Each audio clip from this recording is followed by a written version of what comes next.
Welcome to the Christian Romance Podcast, where we go behind the books with inspiring Christian romance authors, exploring faith, love, and the journey that brings the story to life. I'm your host, Kelly Jo Wilson, and today we're chatting with Shelley Shepard Gray.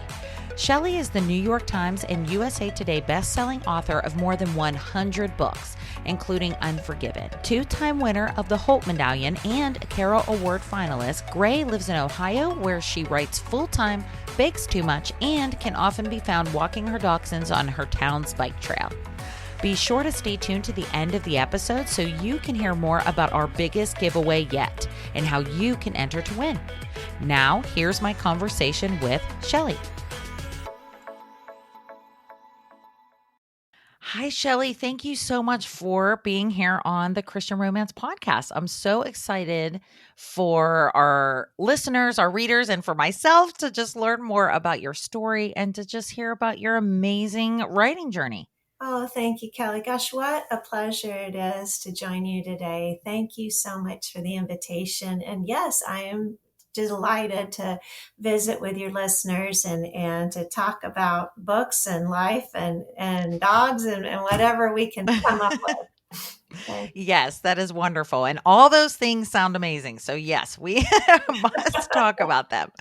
But first, to start off, why don't you just let our listeners know a little bit more about you, how you started to write and how your faith kind of was intertwined with your writing.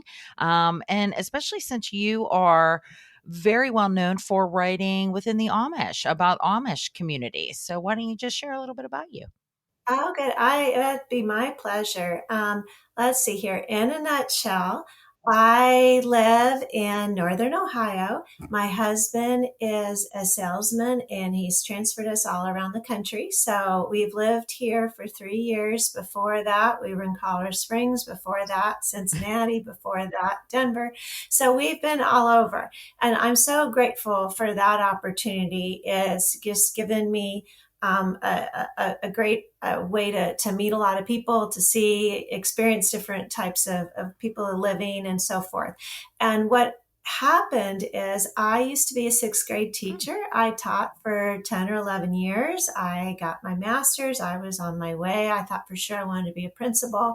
And then I started during my lunch break reading books because my 12-year-old counterparts in my classroom were a little loud and I needed a little break.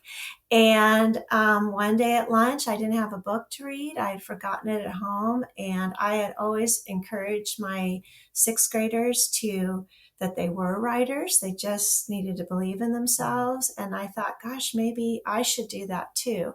So I started writing for fun. It was my new hobby. And I just thought, well, I'll teach school. Maybe one day I'll get up in administration and help the district that way. And then we got transferred, and we moved from Denver to Ohio. And I decided to maybe take a couple of years off and be a stay-at-home mom, which is a wonderful thing, except my kids were in school. So I had a lot of time on my hands, and I wasn't quite sure what to do. And my husband said, you know what, you love to write. That's like what makes you happy. And he found a writing group in Cincinnati. And he goes, Shelley, I think on Saturday you should go. And I was scared. I said, no, I'm a reader. I'm a reader who likes to make up things. And he goes, well, I think that's what a writer is. And he's like, okay, I think either you need to get your Ohio teaching certificate or maybe give this writing thing a try. So y'all know what I did, right? I got myself to that Barnes and Noble and went to my first writing meeting. So that is how I ended up being a writer. It was kind of a little nudge and a push from my husband, knowing that I had stories to tell, but most of all, it made me happy. It's how I wanted to spend my day. And I am so grateful for that. I tell people all the time, I have the best job in the world. I get to make stuff up. And sometimes people even pay me money to do it. It's amazing. And I'm just thrilled about it. And all that happened about, gosh, I sold my first book I think it was 2000 or 2001. So 24 years ago, I can't even believe it. Amazing. I was one of those authors that did not sell my first book I wrote or my second. I did sell my third, but it was to a small, very small publisher. It took me a long, long time to get with an agent and then a bigger house. And how I did end up writing about the Amish is I had written a historical, a Western. I thought it was the best thing I ever had written. I was sure everyone was going to like it. And it did receive a lot of attention, but it also received over 20 Mm. rejections. And, but what happened was an editor out in California contacted my agent and said, Shelley can write. She can write a good book. We just don't need a Western writer. And this was my first foray into Christian fiction. And she said, but, we heard she lives in Ohio, and that's where a lot of Amish are. So maybe she could write about the Amish. And that is how I ended up writing so many books about the Amish. And it really is, it's the power of saying yes. I was scared. The only thing I knew about the Amish was eating cinnamon rolls, right? And so I had shopped there. But God was so good. He gave me a person at my church who, his wife grew up Mennonite, and her best friend was older to Amish, and we became friends. So that's a very long-winded answer for a short No, question. not at all. Not at all. I love hearing so much about it. Especially, I love so much that your husband supported you and he gave you that nudge that you maybe didn't even know that you needed. You just love because you were content. It sounded like you were content, with reading, and you're like, oh, it does make me happy. And then he's like, no, you should do this. I love that because a lot of times it's hard for people for writers, their immediate family, especially, and even spouses to kind of understand it, or understand the call and just the whole, because there's that stigma around like writing where it's like, oh, starving artist kind of thing. So I just love so much that he encouraged you. I think that that's wonderful. I will always be grateful for that.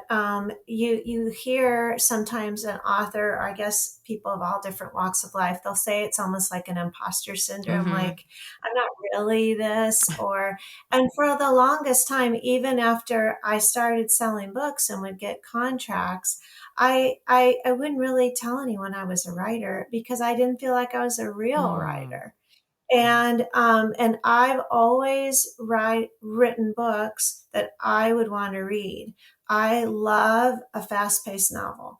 I love a book that I can get just lost in. And I wanted to write stories about that too. But I would never say like, oh, they're fancy books or this is great literature. No, I know what great literature is. I just love to write a good story. And so a lot of times I'd be like, well, no, I'm not a writer. I just not an official writer. And it took a while for me to believe in that. But again, I think anybody listening can think about some of their jobs or who they are, and maybe it's a common thread, at least for women, or maybe it's for everyone, is that you don't always believe in yourself. Other people sometimes believe in you more, and you're the one who's got the block, right? And so for me, at least, that was very true. I once I started believing in myself and holding my chin up a little bit better and being it so excited that this was my job. Things really progressed for me. Yeah, that's such a good point. The whole imposter thing, and it happens at every level, right? It can happen like you could be, having awards, or you could be just starting out and you're like, this is so crazy. I am not this person.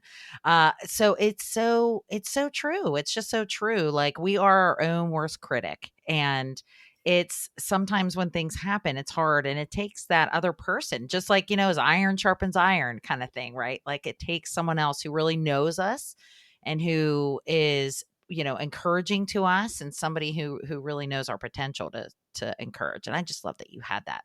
And he was right. And you are a wonderful writer. You reach so many Uh, people. You do. Your readers absolutely love you, and you do write a fast-paced, good, wonderful story. And I just am so excited that you had that encouragement. But I think it's so funny because you write so much about the Amish, and you get so into their lifestyle. Was there anything that you like once you started doing the research for them, especially just kind of moving into that kind of area? Amish is actually very close right. I'm in Pennsylvania, so they're in Lancaster Yeah. County, Yeah. very close to us as well. And I'm also a nurse. I would actually take care of a lot of families that were Amish too. Their whole family would come in. It was a whole thing. Oh, So, and wow. when you're taking care of patients, you're not just taking care of them, you're taking care of the family too, making sure that they're understanding and they know what's going on. So it was pretty neat. Now, was there, once you started like really getting into the history and the research and such, like learning about the Amish, was there anything that you learned about them that was different, or maybe that people don't know about, or something, just like that is stigmatized about them or anything? I don't even know where to start. I mean, it was so funny. I mean, I knew an Amish community when I wrote my very first Amish book. It was called Hidden. I had a 3-book contract with HarperCollins. I was like, I've got to get this book done. And I did. I went to this lady who was grown up, who was raised Mennonite, and she kind of gave me Amish and Mennonite 101. Mm, And I learned a lot of things. The first thing that I was surprised at is that Amish are such practical people. And then I learned a little bit about reality versus the magic of a book. And my first lesson was my friend Celesta. She was saying, she goes, "Oh yeah, Shelley, when you go in an Amish house, they a lot of times they'll have a linoleum floor, and because it's so easy to clean, and she was telling me about changing the house from summer to fall and fall to mm, whatever, and they'll move the house." In the winter, the house is upstairs, the living area. In the summer, everyone goes down the basement because it's mm. cooler. And then they're washing all the cabinets and everything.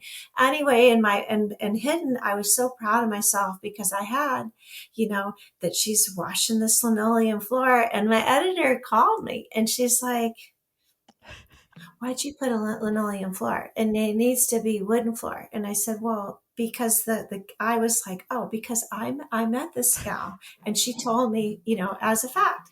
And she said, "Shelley," she goes, "nobody wants to be dreaming they're an Amish housewife walking around on their linoleum floor. They can look at theirs in their kitchen." And I was like, "Oh."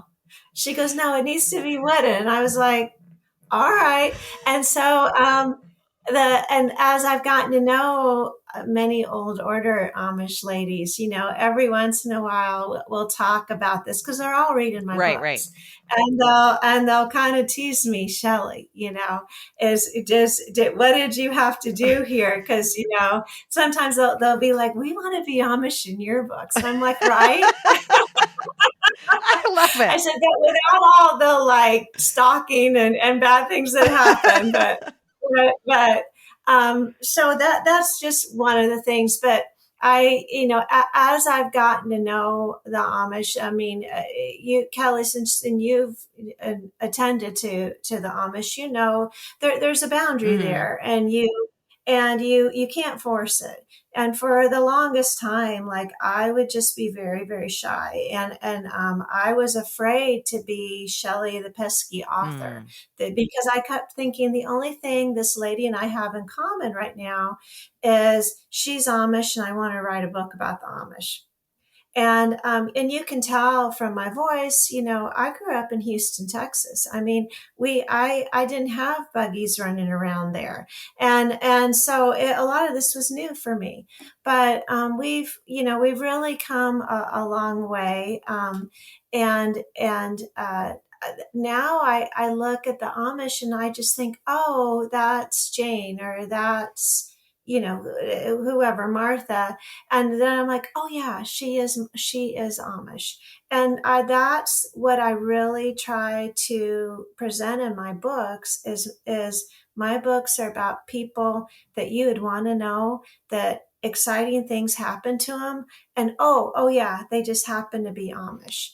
And because that, I think, is the biggest surprise, that someone who's never seen a horse and buggy or never really had a conversation, is you really will have something in common with this lady that has nothing to do with her way of life. I mean, I've sat with these ladies at lunch, and all we do is we talk about what diets we're on, and how we're ruining our diets, and then we're all kind of look at each other, and I'm like, oh yeah, they're wearing caps and I'm not. I mean, it's like we all have so much in common. They just are choosing to live a plainer Yeah, life. for sure. Absolutely. I love that you said that because it's very, once you learn just a little bit, it doesn't even take too much. Like you just having that respect of the boundary, knowing that, I don't want to just like use her for my story. I want to really, I don't want her to feel like that, just respecting that she is a little different and whenever you're approaching and things like that. I love that you uh said that you're really very similar, and once you get to know people, and it's of any culture, of any type, of any different background, or whatever they choose, it's very we're all the same. We all want to do the same thing, especially as women. We all have a very similar goal. We want to take care of our families, take care of ourselves, make sure that, people are genuinely cared for the most part, and just, follow God's call in our life. And I love Right. that with the Amish. I love the simplicity of a lot of things that they do, like the just the practical simplicity. It's very refreshing, I feel like, just personally, because it's we are in such a lifestyle in the world of like busy, busy, busy. I got to do this. I got to do this. I got to do this, and there really is something so cathartic about taking time and just stopping and listening, saying a prayer, getting close with God, and letting God speak to your heart in prayer, taking a minute just for yourself, taking a breath. I feel like they kind of emulate that a lot with just their lifestyle. I think it's so respectable. Um, Yeah. Yeah. Yeah, I have a quick little good story that illustrates that for you. So, my friend, my Amish friend Clara, her husband was in the hospital at the Cleveland Clinic for some mm, time. So anyway, for two of the nights before her family could help her get into some housing, she spent the night at our house. And so every day we would go pick her up at the hospital, and she'd have spend the whole day at her husband's mm. bedside, and then come to our house and spend the night. And so we'd have dinner and so forth. And she likes to do puzzles, and so do I. And like the first night we chatted and everything, and I knew she was tired. And the second night, I just thought, I'm not going to make her sit and have this big conversation. So we had a real easy dinner, and I just said, Clara, do you want to go downstairs and just do a puzzle with me? I started one the other day, and she goes, yes. Mm. And so we were sitting there, and we didn't have the TV on, we didn't have the music on, and she was sitting across from me, and she was working on it and I was working on it, and we looked up and 2 hours had gone by, Aw. and we'd really hardly said a word except like, oh, do you think this piece fits here? And I just, I know she thinks I had given her this gift of just let go and not and just relax. But she really gave me the gift. I mean, I just was thinking, gosh, so much in my life, if somebody's hurting or whatever, I'm struggling. I guess because my job is to write words. I feel like sometimes I should say the right words. And I, I sometimes I want to fill the silence, or maybe should we listen to music, or I bet they want to watch TV and have some kind of background. And she gave me this gift of like, no, you don't have to be on all the time. And it was enough for her for me to be there with her. But it was just as meaningful that we could just both relax. Like, she had a friend. She knew I was there if she needed anything, but she didn't need anything. She just wanted something to do.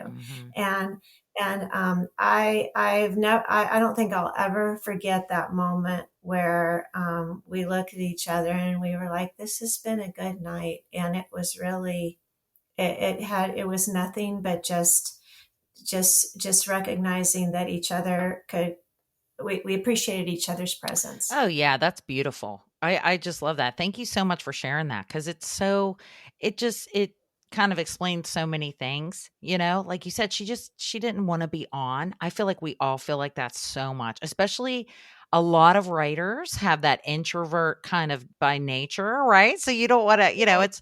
it's hard to feel like you want to be on all the time. But I feel like a lot of people just feel like that, especially if she is dealing with her husband sick. She's worried, she's scared, she doesn't know what is going to happen. There's all of that kind of trembling inside her. And what better way to let it just escape for a minute and focus on something completely not related, but just your presence being there. Sometimes the best words are none. Right? Right. Right. Sometimes it's And the that's best. and sometimes I realized that after the Yeah, fact, yeah. like too late after the fact, like, yeah, you probably didn't need to say all that, Shelley, Trust me, So I yeah, know. I absolutely know, Shelley. I talk so too yeah. much. So for that evening, I think Claire and God were there giving me a little reminder, like, you've done enough. You don't need to do anymore. Yeah. And she knows you love her, and she knows you care about her. And that is enough. That is more than enough. And that's all that needs to be said. So Yes. I hope I remember that in the future. Yes, never forget that. It's a beautiful just story. It's a beautiful situation. You know what it reminds me of? It's kind of funny. It takes me back to like home ec in in school, whatever we learn about how toddlers play. This is how I feel like with my writers group. I have a writers group of us. We're like all in the same vicinity of one another. And we always go on a retreat each year. We try to do that. And it's like toddlers doing parallel play. Like they're each playing with their own thing, but next to each other. So you have like the comfort of one another, but you're like doing your own thing, and there's a really special bond there. There's like a special kind of comfort there, especially when it's in silence. So it just, that's beautiful. And I'm so happy that you were there for her for that, to give her a place to stay and just give her some comfort, because I'm sure that was really difficult for her. Well, I want to talk a little bit about your new book coming out, which is Unforgotten. So, why don't you let our listeners know a little bit about the premise? No spoilers, but Okay. some goodies about it. All right, now I'm so excited. I mean, if I sound a little giddy, it's because I am.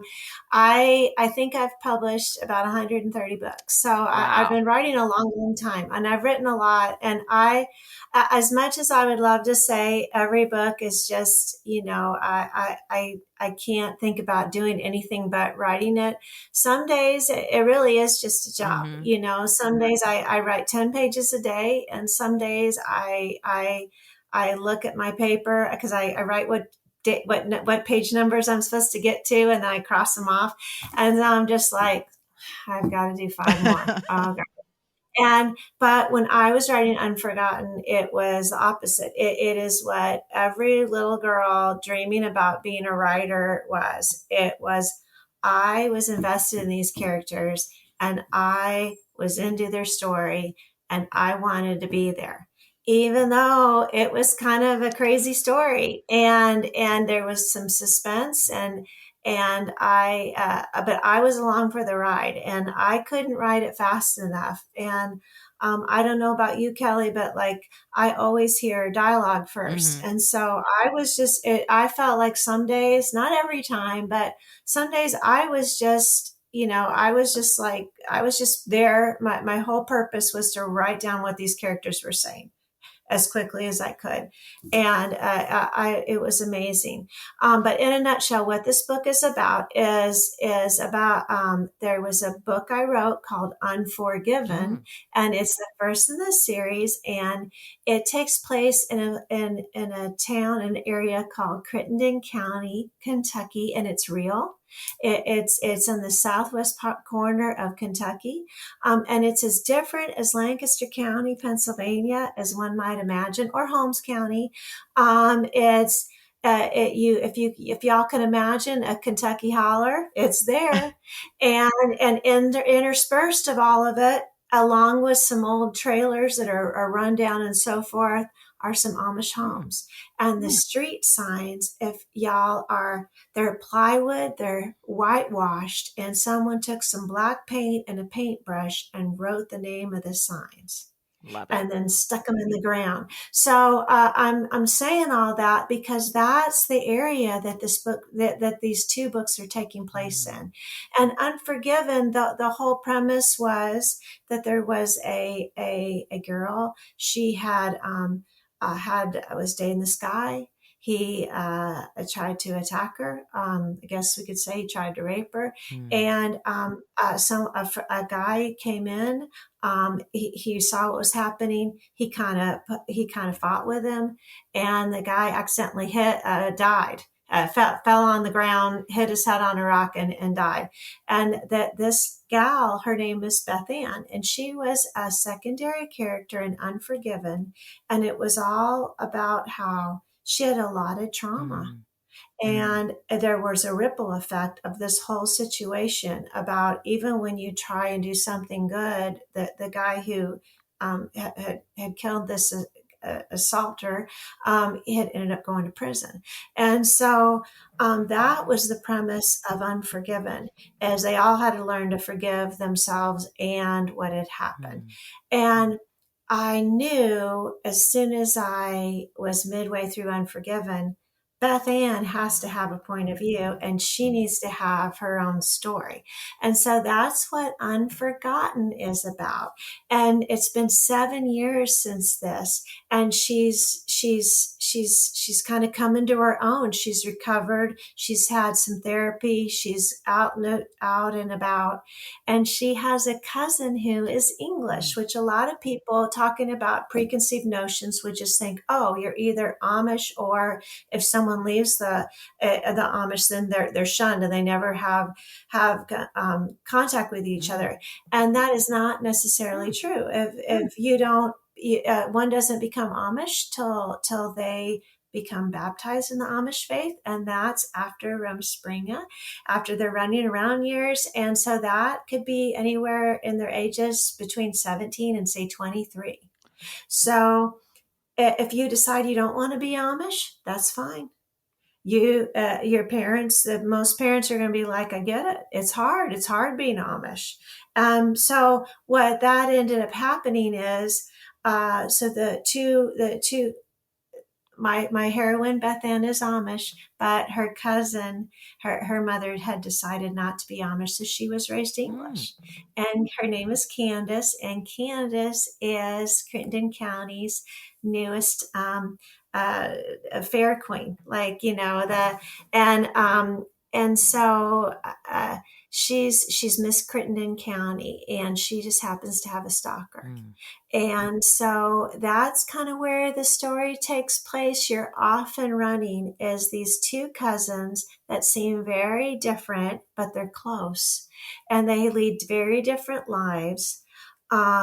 Everyone kind of feels sorry for Bethanne because they're just thinking, oh, she took her, so she was assaulted this. She got to see this guy die in front of her. How awful.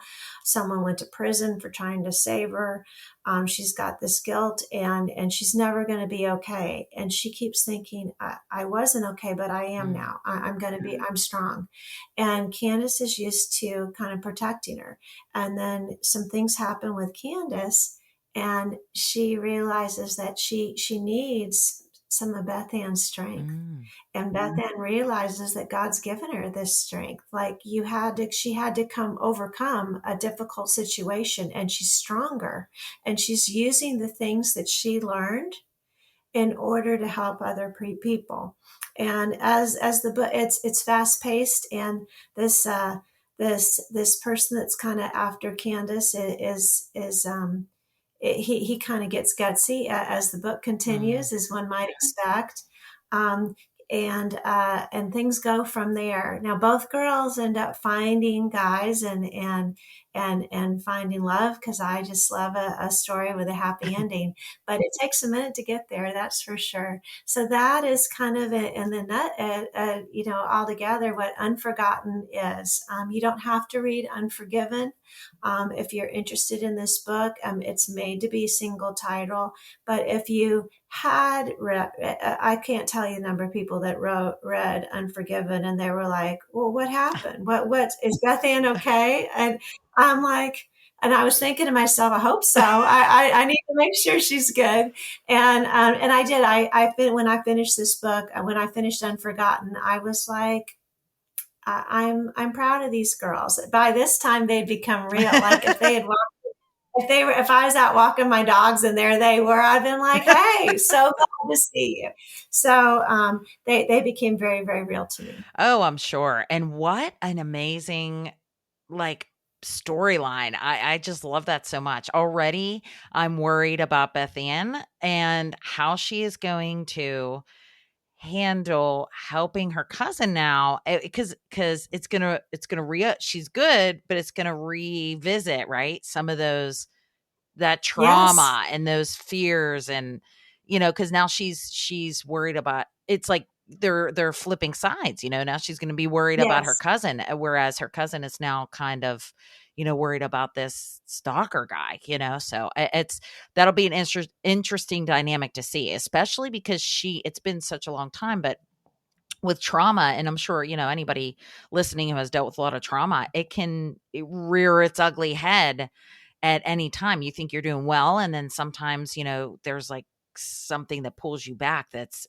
really tough. So Right. that's Right. And pretty cool to see. yeah, well, the theme for Unforgiven was you not only need to forgive your attacker or somebody that's caused you pain, but you have to forgive yourself. Oh yeah. It's just like God's grace. He's already forgiven you for your transgressions. And so, of course, the theme of Unforgotten is, well, you might have come a long way, but I can't imagine anybody getting to, I don't know, not even my age, maybe any age. Everyone's been through something, Mm-hmm. even when they're smiling, even when you're at the grocery store, either somebody's had some serious trauma, maybe a tough life at home, a divorce, you don't know.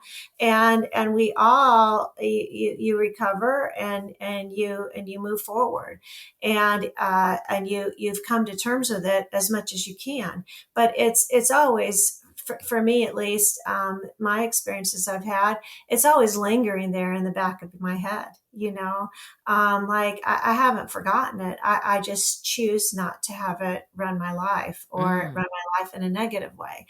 And so that was something that I wanted, my all the characters in Unforgotten to come to terms with, is that life is wonderful, but it's not wonderful every minute of every day. Yeah. Sometimes we go through a hard situation, and we need to find find our prayer and find our people who love us, and or find strangers who can help us, or find a way to get on the other side of that. And it may not be pretty, but it's still gonna it's possible, and you're gonna, and people are gonna be so glad when, and proud of themselves when they've gotten better. Oh yeah, I love how you said it may not be pretty, but it's possible because it is messy, right? It's messy, a lot of recovery, and it's not linear at all. It's a lot of times very like choppy. One day it's great, the next day it might not be, and then a year later it's great, and then it's very scattered sometimes how just to process things. So yeah, that's a great point. And especially too, because like you said, we all have things that we carry along with us. But that's why, it's hard, but we got to surrender every day. And, God only gives us enough for that day, really. It's our daily bread, right? We pray, we get our daily bread, and Right? it's Oh, a walk for I sure. love I love that. Yeah. No, my dad died suddenly when I was 28, and Mm, I remember about 6 months after he passed, I got a letter from a lady I had used to teach with, and she and I really weren't even all that close. But she wrote me a letter that I've always kept, and I've always tried to um, uh, emulate. And it was pretty much. She was like, Shelley, it's okay. She goes, I know it's been 6 months. And she goes, just like, they tell you at church, okay, the casseroles may be over and everything. But she's like, it's okay if you wake up and you're still sad. mhm, It's okay if you wake up and you're having a great day. And she's like, and she said the same thing that you just said, Callie, is that grief or any kind of difficulty, it isn't linear. It jumps all over the place, and to accept it, and to not to be upset if you're like, gosh, I thought I was doing so much better. And mhm. sometimes you just have to say, you know what, today isn't going to be my best day, or maybe it's just this is a tough morning, but maybe this afternoon will be better. And you have to give yourself grace, just like God is giving grace to you. Oh, perfect. Yes, absolutely. I was just, as you were even saying, you got to give yourself grace. That's what I was thinking. I'm like, yes, we give ourselves grace. Yeah, But you have to. Yeah, it's such a perfect way to put it because it's so absolutely true. And that's why, it's such a cliche. Like everybody says, be kind. You don't know what somebody else is going through, but it's true. We're all going through things. We carry baggage. We carry that, in our lives, and a lot of times our pain becomes our passion. Sometimes it makes us right, better. God works everything together for good in our lives, for those who love him. So it's a lot of times, it can become something great, or he'll do something good from it. But it's hard. It's hard. I'm sorry about your dad. oh, That's hard. I am too, but it was a long time ago, so. But still, especially, at that age, it's young, you're young. It's difficult. I am sorry, Shelley. Thank you for sharing that and sharing your heart about it, because it's very encouraging, I'm sure, to somebody listening, especially somebody who's just maybe lost their parent or lost somebody close to them. It's not easy. Sometimes you just need somebody to say it's okay to be sad, because you start to Right, beat yourself up, like you said, like you thought you're doing great, and then you're like, I'm sad all the time, I don't know what's going on here. And sometimes it just takes the words of a good friend to say, no, it's okay.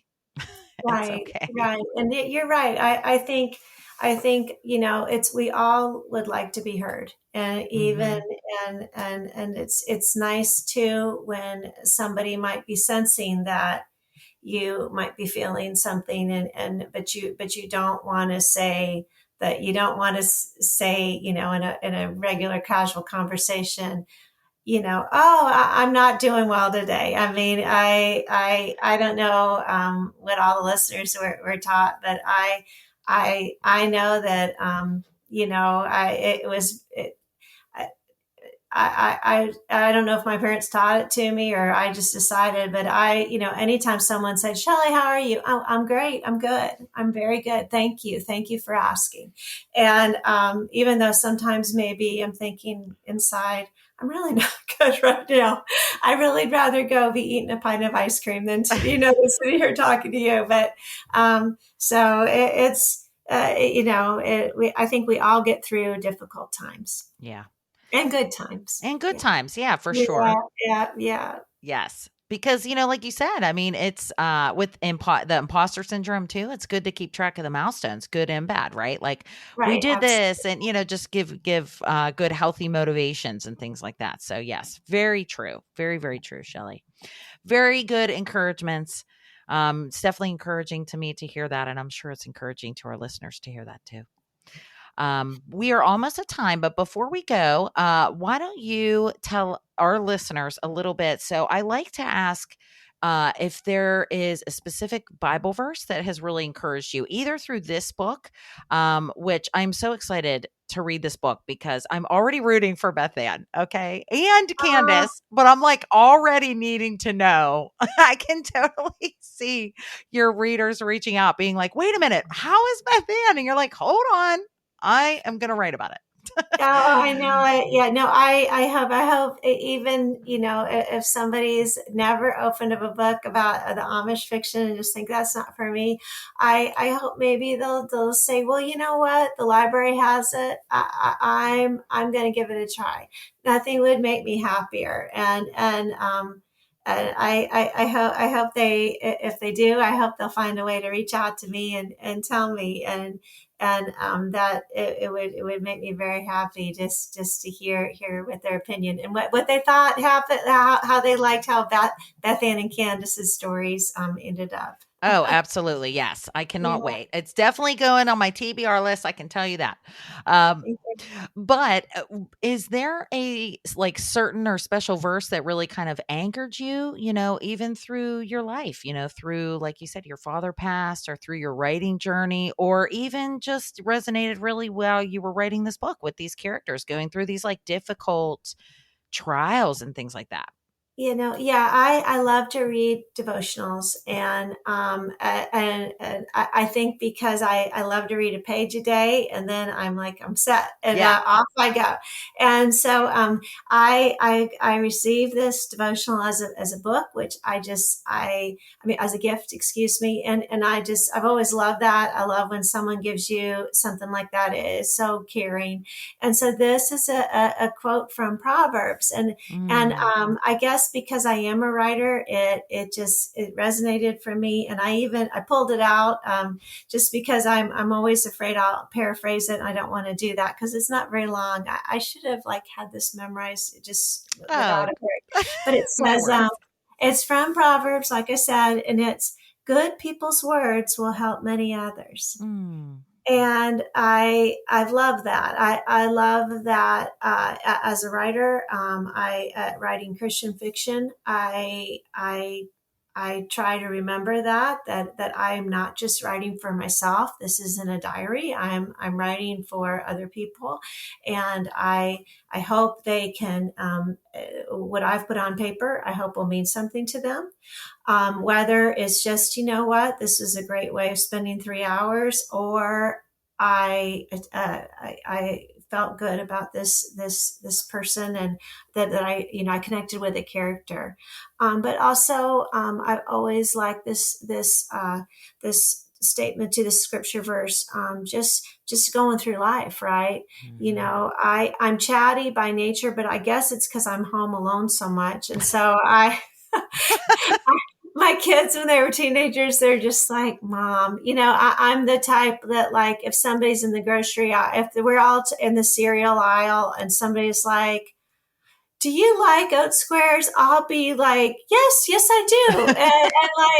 And I'll start talking about cereal, and not everybody will do that. But I just feel like, I guess I like sometimes someone just needs a little, a kind conversation, Mhm. and Maybe they're like me. They spend a lot of time alone with their job, or maybe they just don't get out too much. And a kind word from someone can go a long way. So I try to be the nice person, not the mean person in the post office line or the grocery line. I I think we love all that.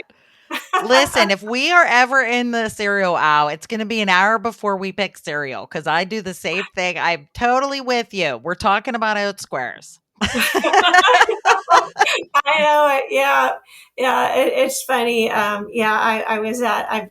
we have this grocery store where we are. It's called Heinen's. They have these awesome candles, and I'm always like picking up one of these expensive candles. And a lady the other day, she's older lady, and she goes, what kind of candle is your favorite? And I was like, oh, I was so excited. I'm like, oh, I'll be happy to talk about candles for the next 5 minutes. And so, anyway, it is. Sometimes it's just nice to have a little easy conversation about nothing, but it just puts a smile on your face. And I hope.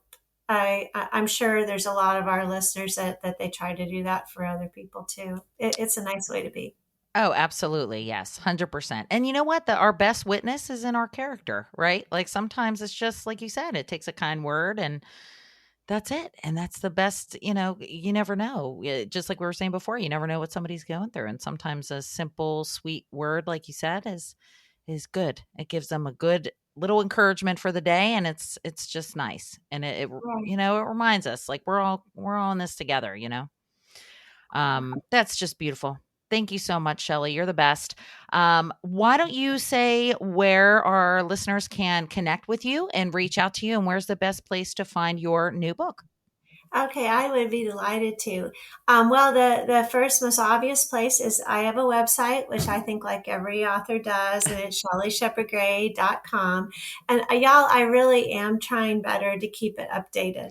It seems to be always the last thing I do is like, oh yeah, I didn't put the new cover over, but I'm working on it.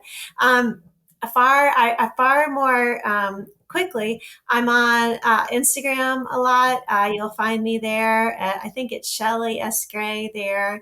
I'm on Facebook. And especially on Facebook, I have a private group. It's called Shelley Shepard Gray's Buggy Bunch. And if y'all are interested, you can just ask to join that group and we'll pop you right in.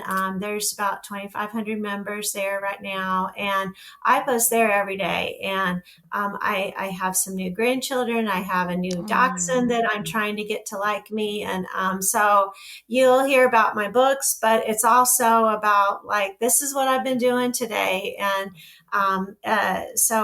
and honestly, they're kind of like my group of advice people too. The other day I was asking about my refrigerator. So anyway, if somebody would like to get in touch with me, there's multiple ways on social media.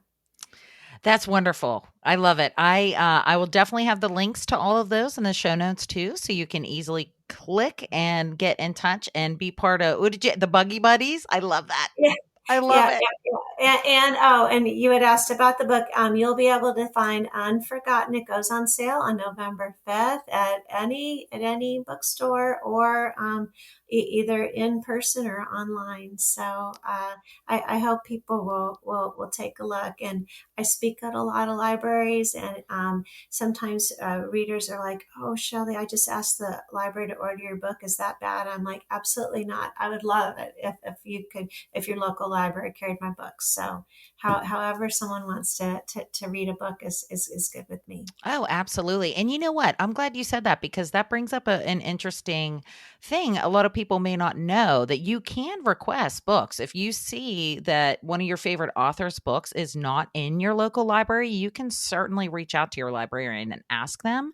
And a lot of times they will do it. They will make sure to reach out and carry it. So I'm so glad that you said that because I always think about that whenever I'm talking to like author friends. And we never talk about it on the show. So thank you so much, Shelley. Yeah, yeah, no, it is. I guess I love to go to the library. I always have, and so and yeah, that librarians, that is something that they actually love to hear about, like patrons who want to read. So I haven't met a librarian yet who isn't anxious to help a reader get a book in their hands. So. Absolutely. Yes.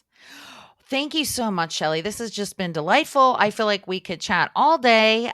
We didn't even talk about dogs, so you're going to have to come back and we're going to have to chat about our dogs. I know. I'm just really looking forward to y'all. Kelly was telling me that she's got her Rottweiler nearby. I was hoping she would wake up so I can see her.